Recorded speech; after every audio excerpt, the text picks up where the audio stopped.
नमस्कार दोस्तों, मैं हृदय मिश्रा आप सभी का स्वागत करता हूं डिकोड एग्जाम के इस आर्टिकल प्रोग्राम में। कैसे हैं आप सभी लोग? आई होप आप सभी लोग अच्छे होंगे और अपनी पढ़ाई को बहुत ही बेहतर ढंग से कर रहे होंगे। देखिए, आज हम लोग एक बहुत ही महत्वपूर्ण टॉपिक पर चर्चा करने के लिए उपस्थित हुए हैं और दरअसल ये टॉपिक आपके न सिर्फ प्री के पॉइंट ऑफ व्यू से इंपॉर्टेंट है, बल्कि यह टॉपिक आपके मुख्य परीक्षा के साथ साथ में आपके इंटरव्यू के लिए भी क्या हो जाता है, इंपॉर्टेंट हो जाता है। टॉपिक क्या है?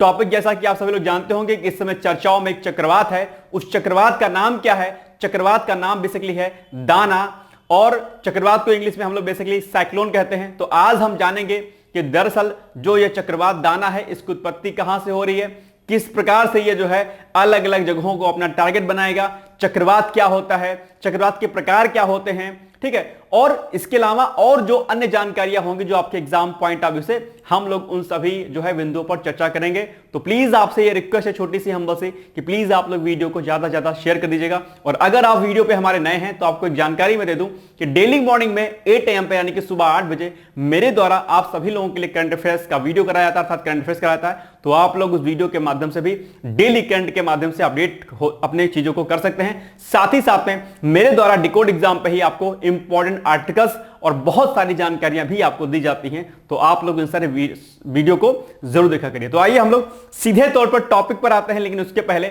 आपको यह जानना जरूरी है बेसिकली कि दरअसल ये जो टॉपिक आपका है ये पीसीएस के पॉइंट ऑफ व्यू से और आरओ के पॉइंट से कहां पर इंपॉर्टेंट है। तो अगर मैं बात करता हूं आपके आरओ एग्जाम के लिए, तो आरओ में आपके प्री और मेंस दोनों में दरअसल क्या होता है कि जीएस का एक सेक्शन है जहां पर ऑब्जेक्टिव क्वेश्चन पूछे जाते हैं। वहां पर चक्रवात और प्रतिचक्रवात से संबंधित जो है प्रश्न आपके एग्जाम में पूछा जाता है।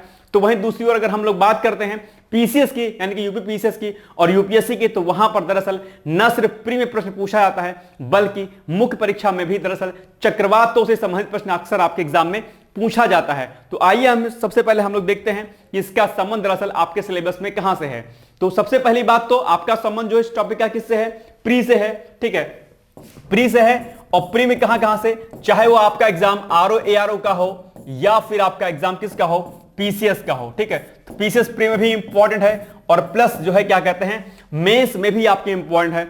मेंस की अगर हम बात करते हैं, मुख्य परीक्षा की बात करते हैं, तो पीसीएस मुख्य परीक्षा में जो सामान्य अध्ययन प्रथम प्रश्न पत्र है अर्थात जीएस पेपर फर्स्ट जो है, वहां पर ज्योग्राफी वाले सेक्शन में यानी कि भूगोल वाले सेक्शन में यानी कि जीएस पेपर फर्स्ट में चक्रवात आपको पढ़ना होता है, जो कि आपके एग्जाम में पूछा जाता है। अगर आप यूपी पीसीएस का ओल्ड क्वेश्चन पेपर अर्थात पुराने प्रश्न पत्र को उठा के देखेंगे तो आप ये पाएंगे कि वहां पर चक्रवातों से संबंधित जो है हर वर्ष लगभग जो है प्रश्न आपके एग्जाम में क्या है, पूछा गया है, ठीक है। इसके अलावा अगर हम बात करते हैं जीएस पेपर थर्ड की, तो जीएस पेपर थर्ड में एक टॉपिक आपका है आपदा प्रबंधन का। आपदा प्रबंधन जिसको हम लोग डिजास्टर मैनेजमेंट भी कहते हैं, उस डिजास्टर मैनेजमेंट में भी आपको कहीं ना कहीं चक्रवातों के बारे में पढ़ना होता है, क्योंकि ये क्या अपने आप में एक प्राकृतिक आपदा है अपने आप में, जो कि आपको जो है पढ़ना होता है। तो दो पेपरों से इसका संबंध है। बाकी प्री में भी दरअसल आपको जो है ज्योग्राफी वाले सेक्शन में इसको पढ़ना होता है, राइट। तो ये आपको समझ में आ गई होगी बात कि इसका संबंध बेसिकली कहां से है। एक बात मैं यहां पर महत्वपूर्ण बता दूं कि आपको जो है सिलेबस की जो है पकड़ अर्थात सिलेबस की समझ बहुत अच्छे से होनी चाहिए, क्योंकि जब तक आप सिलेबस को ठीक ढंग से नहीं समझेंगे, जब तक सिलेबस की आपको जानकारी नहीं होगी, तब तक जो है आप चीजों को बेहतर ढंग से नहीं कर पाएंगे। और सिलेबस के साथ साथ में दूसरी जो सबसे महत्वपूर्ण चीज होती है वो होती है आपका पीवाईक्यू अर्थात प्रीवियस ईयर क्वेश्चन पेपर। तो प्रीवियस ईयर क्वेश्चन पेपर को आप लोग देखिए, वहां पर देखिए कि किस प्रकार से प्रश्न आपके एग्जाम में पूछे जाते हैं और उसी के अनुसार अपनी तैयारी को आगे आप लोग जो है बढ़ाइएगा, राइट। चलिए, सबसे पहले बात अगर हम बात करते हैं ये जो चक्रवात है दाना, दरअसल चक्रवात दाना आपके जो है आप लोग को पता होगा कि ये बेसिकली ये उष्णकटिबंधीय चक्रवात है, ठीक है। आप लोग जानते होंगे उष्णकटिबंधीय चक्रवात के बारे में, ठीक है। और बंगाल की खाड़ी के ऊपर से दरअसल ये क्या हो रहा है, वो उत्पन्न हो रहा है, ठीक है, ये भी जानिएगा। और सबसे इंपॉर्टेंट जो फैक्ट है दाना चक्रवात से संबंधित कि दरअसल ये जो नाम दाना रखा गया इस चक्रवात का, यह नामकरण दरअसल किस देश के द्वारा किया गया है, तो इसका नामकरण बेसिकली जो है कतर के द्वारा किया गया है। यह बिंदु भी आपके लिए जानना क्या है, जरूरी है, मोस्ट इंपॉर्टेंट चीज है कि इसका नामकरण कतर ने किया है। अक्सर यहां से प्रश्न आपके एग्जाम में देखने को मिलता है, कोई भी चक्रवात जो है अगर चर्चाओं में रहता है तो उसका नामकरण दरअसल किस देश के द्वारा किया गया है, यह आपके एग्जाम में पूछा जाता है। इसके अलावा नामकरण की अलग अलग प्रकार की पद्धतियां होती हैं, ठीक है। वर्ष 2004 से इसके नामकरण की पद्धति प्रॉपर तरीके से स्टार्ट हुई, ठीक है। तो वो एक अलग चीज है। बाकी अलग अलग देशों के माध्यम जो है इसको अलग अलग नामों से इसको जाना जाता है। आगे हम लोग अभी देखेंगे कि किस प्रकार से जो है ये जो है इसका अलग अलग देशों में इसका नाम रखा जाता है, ठीक है। इसका इंपैक्ट अगर हम बात करते हैं इसका असर, तो पश्चिम बंगाल और उड़ीसा के तट पर जो है कहीं ना कहीं इसका इंपैक्ट व्यापक स्तर पर देखने को मिलेगा। और इसके लिए दरअसल शासन प्रशासन ने बहुत ही व्यापक स्तर पर तैयारी की है कि ताकि जब ये चक्रवात अपने जो है पूरे जोर पर हो अर्थात पूरे स्पीड में हो, तब इससे जो होने वाला नुकसान हो वो कम से कम होने पाए और जान माल की जो है कम से कम हानि हो, ठीक है। तो ये इसके लिए जो है व्यापक स्तर पर तैयारी की गई है और शायद 25 तारीख को ही इसका जो है आने का वो टाइम था, ठीक है। अब हम लोग थोड़ा सा अगर बात करते हैं हम लोग चक्रवात की, ठीक है। देखो एक बात ध्यान रखना कि चक्रवात न सिर्फ आपके एग्जाम के लिए इंपॉर्टेंट, बल्कि जो अगर भारत के परिप्रेक्ष्य में अगर कोई ऐसा होता है चक्रवात, तो वह अक्सर आपके एग्जाम में पूछ लिया जाता है। अब हम लोग थोड़ा सा एक बार चक्रवात के बारे में एक बार थोड़ा सा डिस्कस कर लेते हैं। हालांकि जब हमने रेमल चक्रवात को आपको पढ़ाया था तो रेमल चक्रवात में भी हमने आपको चक्रवात के बारे में डिटेल्स में जानकारी आपको दी थी, लेकिन आज दोबारा से हम लोग एक बार चक्रवात को थोड़ा सा ठीक ढंग से समझ लेते हैं, क्योंकि ये एक बार अगर आप समझ गए तो यहां से प्रश्न दरअसल आपके गलत नहीं होंगे, ठीक है।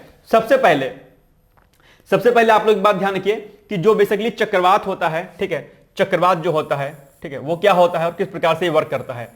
सबसे बड़ी बात है कि चक्रवात के मिड में क्या होता है, लो प्रेशर होता है, अर्थात क्या होता है, निम्न दाब वायुदाब होता है। क्या? निम्न वायुदाब। क्या होगा? निम्न वायुदाब होगा, ठीक है। और बाहर क्या होगा? बाहर होगा, ध्यान रखिएगा, उच्च वायुदाब। बाहर क्या होगा? उच्च वायुदाब, ठीक। अब देखो उच्च वायुदाब होगा। अब बाहर उच्च वायुदाब होगा, अंदर क्या होगा? निम्न वायुदाब होगा। पवनें हमेशा क्या होती हैं? उच्च वायुदाब से निम्न वायुदाब की ओर क्या कहते हैं, चलती हैं। यानी कि इसकी दिशा कैसी होगी? इस प्रकार से, यानी कि ये परिधि से दरअसल पवनें क्या होंगे? केंद्र की तरफ से जो है क्या हो जाएंगे? बढ़ेंगे इस प्रकार से, ठीक है। आपको पता होना चाहिए कि इस तरीके से ये मूव करेंगे, राइट। तो ये हो गया। अब एक बात ध्यान रखो, तो एक बात तो आप ये समझ गए कि चक्रवात में केंद्र में निम्न वायुदाब होगा और बाहर की तरफ परिधि की तरफ क्या होगा? उच्च वायुदाब होगा। तो चक्रवात होगा इस तरीके से, ठीक है। लेकिन चक्रवात बनने के लिए बेसिकली 2 से 3 कंडीशन अप्लाई होती हैं। पहली जो कंडीशन होती है वो होती है कि जो आपका टेंपरेचर होना चाहिए, क्या? जो आपका टेंपरेचर हो वो 27 डिग्री सेल्सियस से क्या हो? अधिक होना चाहिए। पहली कंडीशन तो ये है आपकी, ठीक है। इसके अलावा जो दूसरी कंडीशन इसमें आती है, दूसरी कंडीशन क्या होती है? ह्यूमिडिटी की होती है। किसकी? अर्थात नमी की होती है, यानी कि ह्यूमिडिटी भी दरअसल कहीं ना कहीं होनी चाहिए। यह सेकंड कंडीशन है। और थर्ड जो कंडीशन होती है चक्रवात के लिए, अर्थात जिसको हम साइक्लोन भी बोलते हैं, वो कंडीशन होती है आपकी कोरियोलिसिस बल की। किसकी? कोरियोलिसिस बल की, ठीक है, ध्यान रखिएगा, कोरियोलिसिस, ठीक है, कोरियोलिसिस बल की। तो ये 3 कंडीशन इसके लिए क्या होती हैं? इंपॉर्टेंट होती हैं। आपको पता होगा कि बेसिकली जो चक्रवात आते हैं वो कहां पर आते हैं? वो चक्रवात आते हैं कर्क और मकर रेखा के बीच में आते हैं। यानी कि अगर मैं आपको थोड़ा सा इसको हट के समझाने की कोशिश करूं इसको, ठीक है, तो आप इसको एक अलग पेज में देखिए, इसको थोड़ा सा, ये देखिए, आप इसको समझिएगा थोड़ा सा, ठीक है। ये है अर्थ आपकी, ठीक है, और 0 डिग्री ये हो गया आपका इक्वेटर हो गया, ठीक है। इसको अगर आप समझ गए तो समझिएगा कि फिर आपके जो है क्वेश्चन क्या होंगे? गलत नहीं होने पाएंगे। यानी कि ये क्या हो गया? 0 डिग्री हो गया, ठीक है। अब देखो लगभग 0 से इधर 30-35 और इधर लगभग 35 डिग्री, ठीक है। अब देखो ये जो 0 डिग्री होगा, यहां से लेकर के ये जो इतना पूरा का पूरा एरिया होगा, यहां पर बेसिकली चक्रवात आते हैं। यानी कि उष्णकटिबंधीय क्षेत्र में दरअसल क्या होते हैं? चक्रवात की उत्पत्ति होती है, ठीक है। क्योंकि ये बेसिकली क्या है, यहां पर जो 3 कंडीशन होती हैं, बेसिकली वो 3 की तीनों कंडीशन यहां पर अप्लाई होती हैं। और यहीं पर जो है इस, यानी कि कर्क और मकर रेखा के बीच में जो है क्या होता है? ये कर्क रेखा होगी आपकी और ये क्या होगी? मकर रेखा होगी। कर्क और विषुवत रेखा के दोनों तरफ जो है 30 से 35 डिग्री के बीच में उत्तरी और दक्षिणी अक्षांशों के मध्य में चक्रवात आते हैं, ठीक है। ये बात आपको जाननी क्या है? जरूरी है। अब हम लोग क्या देख रहे थे यहां पर? हम लोग देख रहे थे यहां पर बेसिकली कि चक्रवात के लिए कंडीशन कौन कौन सी है। तो 3 कंडीशन ये हो गई। बाहर क्या होगा? उच्च वायुदाब होगा। अंदर क्या होगा? निम्न वायुदाब होगा, ठीक है। और पौने उच्च वायुदाब से निम्न वायुदाब की तरफ कुछ इस तरीके से एंटी क्लॉकवाइज जो है क्या करेंगे, रोटेट करेंगे। यह बात आपको क्या करनी है, ध्यान रखनी है। लेकिन अब जो तीन कंडीशन है, सिंपल सी बात है, टेंपरेचर समुद्र पर जो है सीधा पड़ेगा तो वहां पर टेंपरेचर बढ़ जाएगा। इसके अलावा कोरियोलिसिस जो बल होता है, तो अगर हम कोई आपसे पूछे कि कोरियोलिसिस बल क्या होता है, तो सिंपल सी बात है, पृथ्वी के घूर्णन, और घूर्णन कैसा होता है आपको पता होगा कि जो है पृथ्वी पश्चिम से पूरब की तरफ क्या करती है, घूमती है, आपको पता होगा।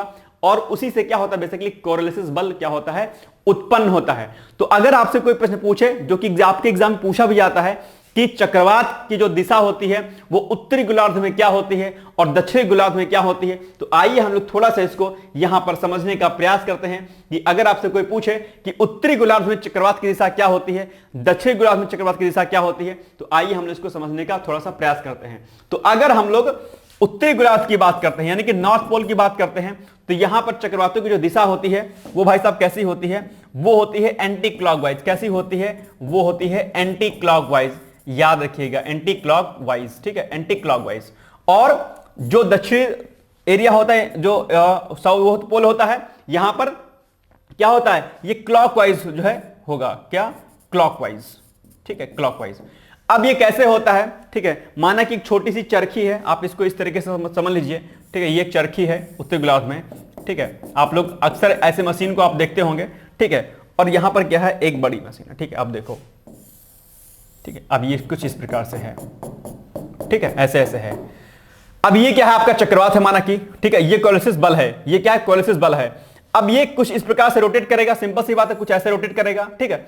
अब अगर ये ऐसे रोटेट करेगा तो जो इसकी दिशा होगी चक्रवात की कैसी होगी, ये सिंपल सी बात है कि भैया फिर ये अपोजिट रन करेगा, यानी कि ये कुछ इस प्रकार से रोटेट करेगा। अगर ये ऐसे रोटेट करेगा तो इसकी दिशा कैसे होगी, कुछ इस प्रकार से रोटेट करेगा, यानी कि क्या होगा, ये दरअसल उत्तरी गोलार्ध में कैसा करेगा, एंटी क्लॉकवाइज जो है रन करेगा, यानी कि चक्रवातों की दिशा दरअसल उत्तरी गोलार्ध में कैसी होगी, एंटी क्लॉकवाइज होगी, जबकि दक्षिणी जो है गोलार्ध में इसकी दिशा कैसी होगी, क्लॉकवाइज होगी।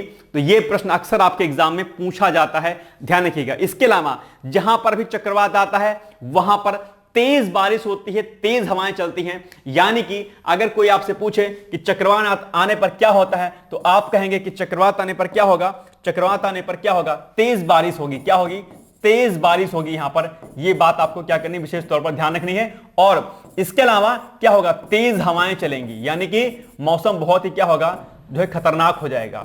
और इसकी स्पीड हवाओं की बहुत तेज होती है, 200 से 300 किलोमीटर प्रति आवर की रफ्तार होती है। यह भी आपको क्या है, विशेष तौर पर आपको ध्यान रखना है, ठीक है। इसके अलावा अगर हम बात थोड़ा सा करते हैं, बेसिकली ये जो चक्रवात था, इसमें ये जो बीच का पोर्शन है, ये क्या होता है, इसे हम चक्रवात की क्या कहते हैं, आंख कहते हैं। क्या कहते हैं, चक्रवात की आंख कहते हैं। यह भी आपको विशेष तौर पर क्या करना है, याद रखना है। कई बार आपके एग्जाम में यह प्रश्न यहां से पूछ लेता है, ठीक है।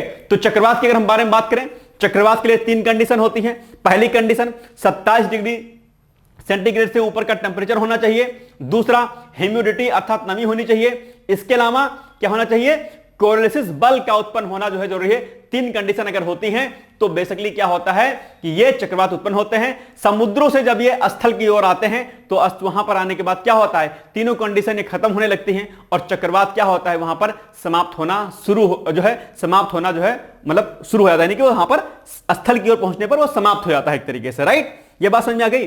अब देखो, इसी के अलावा यानी कि चक्रवात के अलावा एक दूसरा होता है जिसको हम लोग क्या कहते हैं, प्रतिचक्रवात कहते हैं। क्या कहते हैं, प्रतिचक्रवात कहते हैं। तो अब प्रतिचक्रवात में क्या होगा, ठीक इसका क्या होगा, उल्टा होगा, यानी कि चक्रवात का जस्ट अपोजिट क्या होगा, प्रतिचक्रवात होगा।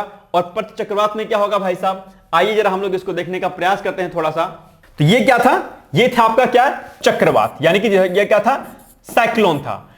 अब चक्रवात का उल्टा क्या होता है, प्रतिचक्रवात होता है। इसका मतलब क्या हो जाएगा, अगर हम इसकी बात करते हैं थोड़ा सा, तो इसमें क्या होगा, अब देखिएगा आप लोग थोड़ा सा कि अगर चक्रवात में बेसिकली क्या था, चक्रवात में अगर आपका यहां पर निम्न वायुदाब था और चूंकि चक्रवात का जस्ट अपोजिट होता है प्रतिचक्रवात, तो यहां पर क्या हो जाएगा, उच्च वायुदाब हो जाएगा। बीच में क्या हो जाएगा, उच्च वायुदाब हो जाएगा। और यहां पर परिधि के पास क्या था, उच्च वायुदाब था, तो इसका ठीक विपरीत यहां पर क्या हो जाएगा, निम्न वायुदाब हो जाएगा। तो यहां पर परिधि पे क्या हो जाएगा, निम्न वायुदाब हो जाएगा, ठीक। अब चक्रवात में पौने उच्च वायुदाब से निम्न वायुदाब की तरफ क्या हो रही थी, रोटेट हो रही थी अर्थात जा रही थी। तो तो यहां पर क्या होगा, यहां पर जो पवनें होंगी वो उच्च वायुदाब से निम्न वायुदाब की तरफ जाएंगी, अर्थात कुछ इस तरीके से क्या करेंगे, रोटेट जो है यहां पर करना शुरू कर देंगी। ठीक है, बात समझ में आ गई। अब देखो हमने आपको यहां पर कंडीशन बताई थी कि चक्रवात में क्या होता है, चक्रवात में होता है क्या, जो है बारिश होती है बहुत तेजी के साथ में, क्या होगा, बारिश होगी और क्या होगा, तेज हवा चलेगी। ठीक है, चक्रवात में। तो चूंकि चक्रवात इसका उल्टा होता है, तो यानी कि यहां पर अगर चक्रवात में बारिश और तेज हवा होगी, इसका मतलब कि अगर चक्रवात आएगा तो क्या होगा, तो फिर ऐसी कंडीशन कुछ नहीं होगी बल्कि इसका अपोजिट होगा। दैट मींस कि यहां पर मौसम क्या होगा, साफ होगा।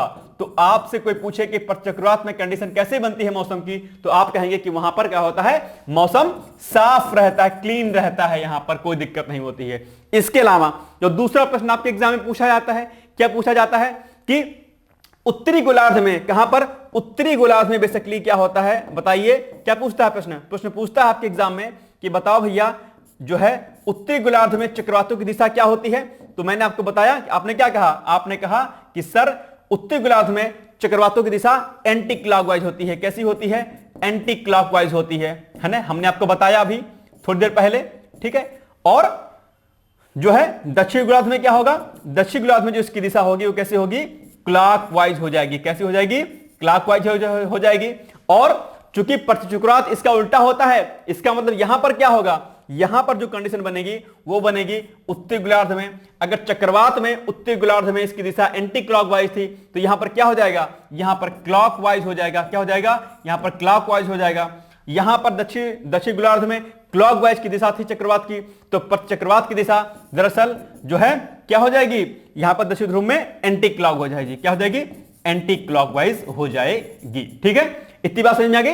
ये दोनों प्रश्न आपके एग्जाम में अक्सर क्या होता है, पूछा जाता है। इसके अलावा अगर आपसे कोई कहे कि बताओ चक्रवात कहां पर आते हैं, तो आप कहेंगे कर्क और मकर रेखा के बीच में, यानी कि विषुवत रेखीय प्रदेश में दरअसल चक्रवात आते हैं। अब देखो ये हो गया चक्रवात, लेकिन चक्रवात बेसिकली क्या होते हैं, चक्रवात जो होते हैं भैया वो दो प्रकार के होते हैं। क्या होते हैं, चक्रवात जो है बेसिकली दो प्रकार के होते हैं। आप सभी लोगों को इसके बारे में जानकारी होगी, अगर नहीं है तो जान लीजिए। ठीक है, तो पहला चक्रवात क्या होता है, पहला चक्रवात होता है शीतोष्णकटिबंधीय चक्रवात, और दूसरा जो होता है वो क्या होता है, दूसरा होता है उष्णकटिबंधीय चक्रवात, यानी कि कर्क और मकर रेखा के मध्य उत्पन्न होने वाले चक्रवातों को उष्णकटिबंधीय चक्रवात कहते हैं। जो कि हमने आपको यहां पर देखिए, यहां पर हमने आपको बता दिया था, कहां पर बताया था, ये देखिए हमने आपको बेसिकली यहां पर बताया था कि जो कर्क और मकर रेखा के बीच में जो स्थान होगा वहीं पर क्या होगा, आपका उष्णकटिबंधीय चक्रवात आएगा। तो ये जो हमने कुछ चीजें बताई आपको, जो कि आपके चक्रवातों से संबंधित थी, जो आपके एग्जाम के लिए क्या है, जरूरी है।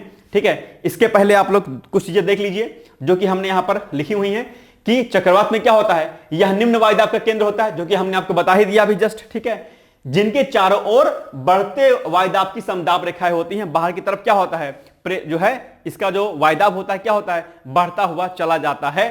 ठीक है, इनकी दिशा उत्तरी गोलार्ध में घड़ी की सुई की दिशा के विपरीत, यानी कि उत्तरी गोलार्ध में चक्रवात एंटी क्लॉकवाइज होता है तथा दक्षिण गोलार्ध में यह क्लॉकवाइज होती है, यानी कि ये घड़ी की सुइयों के तरफ होती है, जैसे घड़ी की सुइयां चलती हैं। ठीक है, तो ये हो गया आपके बाद क्या होगा, चक्रवात के बारे में हमने आपको यहां पर बता दिया। चक्रवात के प्रकार, शीतोष्णकटिबंधीय चक्रवात, उष्णकटिबंधीय चक्रवात, जो कि हमने आपको बता दिया। और यहां से एक प्रश्न आपके एग्जाम में अक्सर क्या होता है, पूछा जाता है, क्या पूछा जाता है कि बताओ भैया जी लोग अलग अलग स्थानों पर चक्रवातों का जो है नाम क्या क्या है।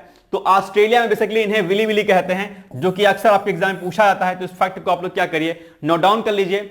और अमेरिका में क्या बोलते हैं, अमेरिका में हरिकेन, चीन में और फिलीपींस में टाइफून, चीन और फिलीपींस में क्या, टाइफून। और भारत में क्या कहते हैं, भारत में से क्या कहते हैं, चक्रवात, अर्थात इसको हम साइक्लोन कहते हैं। यहां से कई बार आपके एग्जाम में प्रश्न पूछा जाता है। तो अब मुझे नहीं लगता है कि अब आप लोग जो है चक्रवात के बारे में नहीं समझ पा रहे होंगे। अब आप लोग जो है चक्रवात के बारे में डिटेल्स में जानकारी क्या होते हैं, जानकारी प्राप्त कर लिए होंगे। ठीक है, चलो उष्णकटिबंधीय चक्रवात मैंने आपको बता दिया कि तापमान में वृद्धि होती है, वायुदाब में कमी आने लगती है, आकाश में काले कपासी वर्षी मेघ बादल छाने लगते हैं और मूसलाधार क्या होती है, बारिश होना शुरू हो जाती है। प्रति चक्रवात ऑलरेडी हमने आपको बता दिया कि चक्रवात के विपरीत इसके केंद्र में क्या होता है, उच्च वायुदाब हो जाता है। ये देखिए हमने आपको यहां पर बता दिया कि प्रति चक्रवात में क्या होता है, ठीक है, ये हमने आपको यहां पर बता दिया कि यहां पर केंद्र में क्या होगा, पर चक्रवात में उच्च वायुदाब होगा और बाहर क्या होगा, निम्न वायुदाब होगा। ठीक है, वही यहां पर पॉइंट लिखा हुआ है कि इसके केंद्र में उच्च वायुदाब रहता है, जिससे वायु का प्रवाह केंद्र से क्या होगा, बाहर की तरफ होगा, पश्चिम की तरफ होगा। प्रति चक्रवात में पवन की दिशा उत्तरी गोलार्ध में कैसा होगा, क्लॉकवाइज होगा। उत्तरी गोलार्ध में कैसा है, देखो उत्तरी गोलार्ध में क्लॉकवाइज है और जो है दक्षिण गोलार्ध में एंटी क्लॉकवाइज है, जो कि यहां पर पॉइंट सीधे यहां पर मेंशन हुआ है। ठीक है, बात समझ में आ गई, कोई दिक्कत। और प्रति चक्रवात में क्या होगा, मौसम साफ रहेगा। ठीक है, ये हो गई कुछ चक्रवात के बारे में और प्रति चक्रवात के बारे में जानकारी जो आपको जाननी जरूरी थी। और अब हम आते हैं थोड़ा सा अभ्यास प्रश्न पर, जिसका उत्तर बेसिकली आपको देना है। बहुत ही आसान जो है क्या है इसका उत्तर है। मुझे पूरी उम्मीद है कि आप लोग ज्यादा से ज्यादा इसका जो है आंसर देंगे। प्रश्न क्या है, प्रश्न है कि चक्रवात दाना का नामकरण किस देश के द्वारा किया गया है। ऑप्शन नंबर ए रूस है, बी ऑप्शन नंबर है आपका कतर है, सी ऑप्शन आपका अमेरिका है, या फिर डी ऑप्शन आपका चीन है। जल्दी जल्दी मुझे कमेंट करके आप लोग बताइए कि बेसिकली चक्रवात दाना का नामकरण किसके द्वारा किया गया है। मुझे पूरी उम्मीद है कि आप इसका उत्तर जरूर देंगे। अब हम आते हैं इसके मुख्य परीक्षा के अभ्यास प्रश्न पर, यानी कि अगर आपको यूपीएससी और पीसीएस में प्रश्न पूछेगा तो कैसे पूछेगा। हालांकि यह प्रश्न हमने ऑलरेडी आपसे पहले पूछा हुआ है, लेकिन दोबारा से आप इसको जो है लिखने की कोशिश कीजिएगा। यानी कि चक्रवात क्या होते हैं, यानी कि व्हाट इज साइक्लोन एंड ये कितने प्रकार के होते हैं, यानी कि साइक्लोन के टाइप्स आपको बताना है। विस्तार पूर्वक आपको समझाना है कि चक्रवात कितने प्रकार के होते हैं, चक्रवात क्या होते हैं, क्या कुछ इससे हानि वगैरह होती है। ये सारी डिटेलिंग आपको दरअसल इसमें क्या करनी है, विस्तार पूर्वक लिखनी है। आप इसको जो है 200 वर्ड्स में यानी कि 200 शब्दों में इसको लिखने की आप लोग क्या करिएगा, कोशिश करिएगा। ठीक है, तो ये हो गया आज का हमारा इंपॉर्टेंट आर्टिकल्स। एक जानकारी मैं आपको यहां पर और दे रहा हूं, और वो ये कि दरअसल दीपावली के बाद कुछ नए इनिशिएटिव हम लोग ले रहे हैं, और मेरे द्वारा आपको दरअसल 3-4 कार्य कराए जाएंगे। पहला कार्य कराया जाएगा जो आपकी योजना प्लस कुरुक्षेत्र जो मैगजीन है, इसके क्या कहते हैं, जो भी इंपॉर्टेंट आर्टिकल्स होते हैं वो कराए जाएंगे। एक मैगजीन आप लोगों ने सुनी होगी डाउन टू अर्थ, ठीक है, इसके इंपॉर्टेंट आर्टिकल्स और जो भी महत्वपूर्ण जो संपादकीय और आपके होते हैं पेपर्स के, उन संपादकियों के आर्टिकल्स आपको कराए जाएंगे, जो कि आपके प्री के लिए इंपॉर्टेंट होगा, मेंस के लिए इंपॉर्टेंट होगा और इंटरव्यू के लिए भी इंपॉर्टेंट होगा। यानी कि कहने का मतलब यह हुआ कि अगर आपका लक्ष्य आरओ या पीसीएस 2024, 25 या 26 जो भी है, आपकी तैयारी के लिए दरअसल ये प्रोग्राम आपके लिए क्या होगा, बेहतर होगा। दीपावली के बाद हम लोग इसको स्टार्ट करेंगे। हफ्ते में 3 दिन की इसकी क्लासेस होंगी, फ्री ऑफ कॉस्ट होंगी, कोई आपसे चार्ज नहीं लिया जाएगा। अगर आप इस प्रोग्राम से सहमत हैं, अगर आपको चाहिए कि हां सर योजना कुरुक्षेत्र के important articles, Down to Earth magazine जो आती है उसके इंपॉर्टेंट आर्टिकल्स, महत्वपूर्ण संपादकीय अर्थात एडिटोरियल के आर्टिकल्स, ये सब चीजें अगर आप चाहते हैं, फ्री ऑफ कॉस्ट चाहते हैं, तो प्लीज मुझे कमेंट करके जरूर बताइएगा कि सर इस प्रोग्राम को आप जल्दी से जल्दी क्या करिए, लॉन्च कर दीजिए। तो मेरे द्वारा सारी चीजें कराई जाएंगी, जो कि आपके एसए, प्री, मेंस, इंटरव्यू सभी के लिए क्या रहेगा, बहुत ही महत्वपूर्ण रहेगा। तो प्लीज मुझे कमेंट करके जरूर बताइएगा कि क्या आप इसे सहमत हैं या नहीं सहमत है। ठीक है, फिर बाकी हम लोग मिलेंगे अगले दिन एक नए आर्टिकल के साथ। तब तक आप लोग पढ़ते रहिए, मस्त रहिए, व्यस्त रहिए। Thank you so much, bye bye, take care, all the best.